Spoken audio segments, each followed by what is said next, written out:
Welcome back to my YouTube channel Salesforce AI Champions.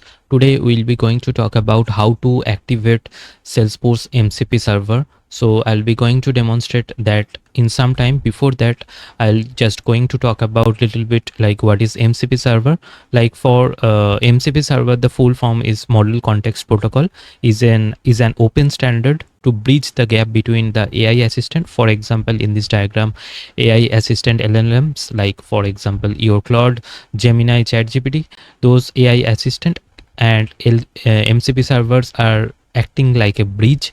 Like Salesforce hosted their own MCP servers, and we can activate those standard MCP servers. We can create our custom MCP servers as well, and we can include those actions into those in MCP servers, so that from an external system AI, from the AI assistant, we can just access Salesforce data, metadata, query, modify, manage our objects.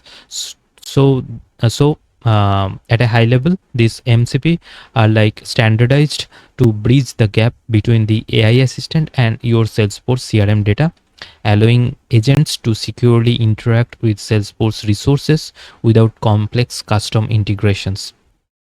Right, and it will just increase the developer productivity. Agentforce secure actions can be embedded in those MCP servers, and we are going to see in some time. And let me just go to my Salesforce org. I'll just switch back to the Salesforce org, and in here, we from the setup, we just need to search for MCP servers, and under this integrations API catalog section, we can find MCP servers. So we could see all the standard MCP servers, Salesforce provided Salesforce hosted MCP servers are available. So by default, all these standard MCP servers will be inactive mode, and like service, we can see the server status as inactive. And this is one custom created, that is I just activated that one, that is why it's showing as activated.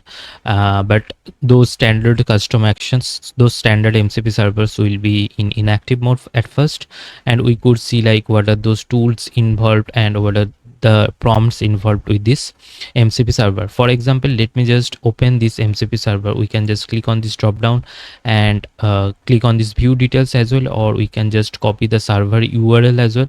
Let me just click on this view details, and we can see that the API name is platform.subject-all, and this is the server URL. So while integrating for example external AI assistant, for example Claude, Gemini, in the custom server, we just need to provide this server MCP server URL. If we want to integrate our Claude with Salesforce, we can just provide this server URL, so that Claude can access these a subject all MCP server from Salesforce side, right?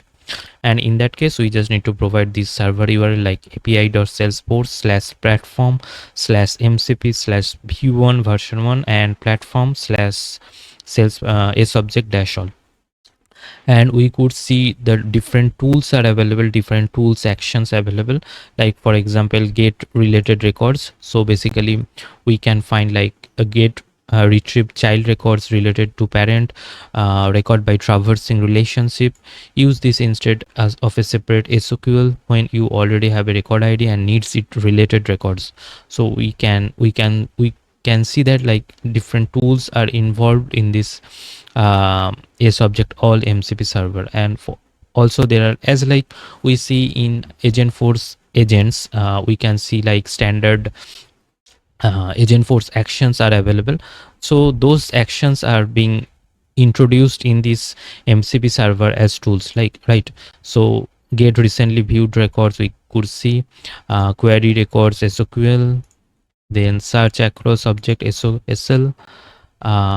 then get current user info.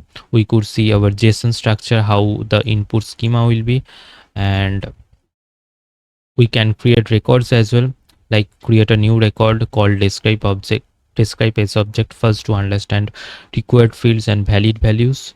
So the operations fail if the required fields are missing or values violate validations rule. Update records we could see, and update related records as well. So these many tools are are available for the sales subject, and we could see different prompts are also available. Einstein prompt we can see, and we can also navigate to the particular prompt. Like for example, this is a record summary prompt template is being associated with this sales subject MCP server. We can just directly open this prompt template by clicking on this open in prompt builder as well. We could see this another prompt template is associated. So now I'll just keep this today's demo very simple. So we can just activate our MCP server by clicking on this activate button, and we, as simple as that, we can just activate the button. We can activate the MCP server. We can deactivate the MCP server as well. So now from the MCP server list, we can see that this is object all MCP server is now activated and is ready to be used. Right.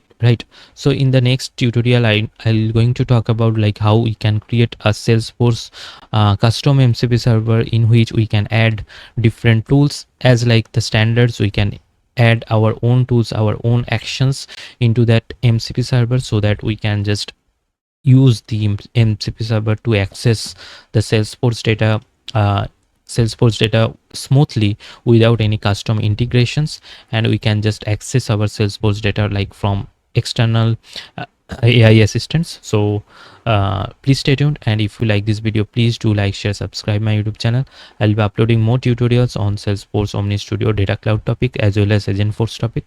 So please stay tuned. Please consider taking membership into my channel and sending super thanks. So that's all. It will motivate me to create more videos. So thanks for watching.